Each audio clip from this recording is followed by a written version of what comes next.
নমস্কাৰ শ্ৰদ্ধাৰ ৰূপজ্যোতি কুৰ্মী ডাঙৰীয়াৰ এটা মন্তব্যৰ সম্পৰ্কত কিছু কথা কোৱাৰ প্ৰয়োজন বোধ কৰিলোঁ।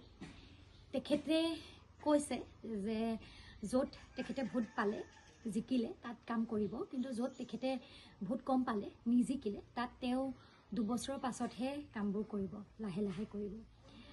আচলতে এই ধৰণৰ ব্লেকমেইলিং, এই ধৰণৰ ভাবুকি গণতন্ত্ৰৰ বাবে অতিকৈ ক্ষতিকাৰক আৰু মাৰাত্মক। তেখেত বৰ্তমান মৰিয়নি সমষ্টিৰ বিধায়ক, মৰিয়নিৰ জনতাৰ প্ৰতিনিধি। গতিকে মেম্বাৰ অফ লেজিছলেটিভ এছেম্বলি হিচাপে তেখেতৰ যিটো পদমৰ্যাদা, সেই পদমৰ্যাদাৰ অধীনত তেখেতে সংবিধানৰ নামত শপত খায়। প্ৰতিজন নাগৰিকৰ প্ৰতি দায়বদ্ধ হৈ থাকিব বুলি তেখেতে শপত গ্ৰহণ কৰে।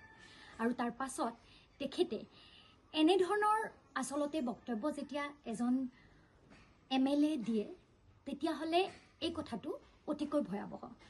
কাৰণ আজিৰ দিনটোত তেখেতে বিধানসভাত গৈ যেতিয়া থিয় হ'ব, তেখেত ৰূপজ্যোতি কুৰ্মী হিচাপে থিয় নহয়, তেখেত হ'ব মৰিয়নি ৰাইজৰ প্ৰতিনিধি হিচাপেহে থিয় হ'ব তাত। গতিকে মৰিয়নি ৰাইজৰ প্ৰতিনিধি হিচাপে মৰিয়নিবাসী ৰাইজৰ প্ৰতিজন নাগৰিকৰ প্ৰতি তেখেত দায়বদ্ধ আৰু তেখেতে সকলোৰে কাম কৰিব লাগিব। প্ৰত্যেকটো অঞ্চলৰ দুখ সুখ সমস্যাবোৰৰ বুজ লৈ সমস্যাবোৰ সমাধানৰ হকে তেখেতে কাম কৰিব লাগিব।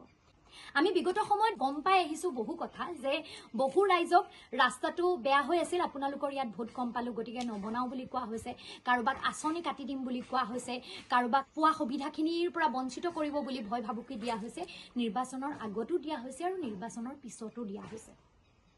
মই এইখিনিত অনুৰোধ কৰিব বিচাৰোঁ যে যি আঁচনি পাই আছিল সকলো ৰাইজে, সেই আঁচনিৰ পৰা কেৱল ভয় ভাবুকি ব্লেকমেইলিং কৰি যাতে কাৰোবাৰ আঁচনি কৰ্তন কৰা নহয়, যি ৰাস্তা ঘাটপথ বনাবলগীয়া আছে, য'ত যি সমস্যাৰ সমাধান কৰিবলগীয়া আছে, কাকো ভোটৰ নামত ব্লেকমেইলিং কৰি ভাবুকি দি কামবোৰ বন্ধ যাতে কৰা নহয়।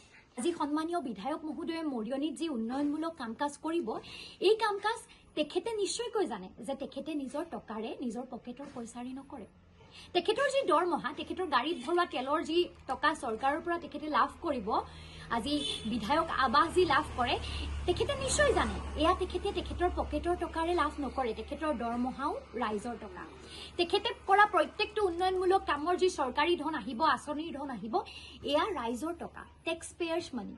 গতিকে তেখেতে যিটো কথা কৈছে যে এই ঠাইত কিছুমান ঠাইত কাম হ'ব, কিছুমান ঠাইত নহ'ব, সেই অঞ্চলৰ ৰাইজৰ টেক্সৰ টকাবোৰ সংগ্ৰহ কৰা নহ'ব নেকি? টেক্সৰ টকা অসমৰ প্ৰতিজন ৰাইজেই দিছে। কোনোবাই প্ৰত্যেকটো বস্তু, শিশুৰ পৰা বৃদ্ধলৈকে দৈনিক প্ৰত্যেকটো সামগ্ৰী ক্ৰয় কৰোঁতে জনতাই চৰকাৰক টেক্স দিছে। তাৰ পাছত কাৰোবাৰ বাবে কাম কৰিব, কাৰোবাৰ বাবে নকৰিব, এনেধৰণৰ মন্তব্য সঁচাকৈ লজ্জাজনক নহয়নে?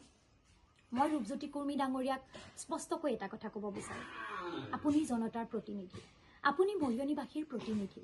গতিকে মৰিয়নিবাসীৰ প্ৰত্যেকটো সমস্যা সমাধানৰ হকে যুঁজাটো আপোনাৰ কৰ্তব্য।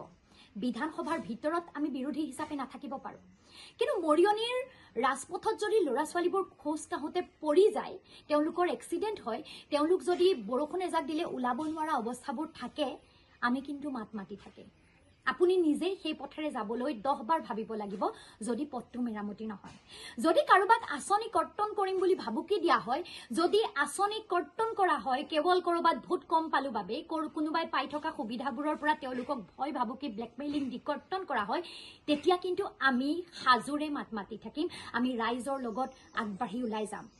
আপুনি সেই অঞ্চলবোৰলৈ যাওঁতে, নিজেই প্ৰত্যেকটো অঞ্চললৈ যাওঁতে জনপ্ৰতিনিধি হিচাপে সেই অঞ্চলৰ প্ৰতি নিজৰ দায়বদ্ধতাখিনি পালন কৰি যাব লাগিব। আপুনি পালন কৰি নগ'লে আপোনাকো আমি পদে পদে বিশ্লেষণ কৰিম, আপোনাকো আমি পদে পদে সমালোচনা কৰিম, প্ৰয়োজনত প্ৰতিবাদ হ'ব।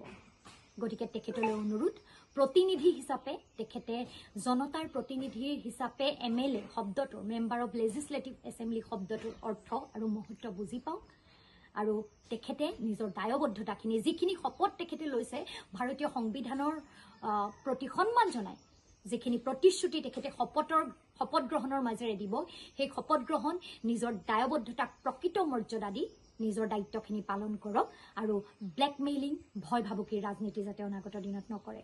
ধন্যবাদ। জয় আই অসম।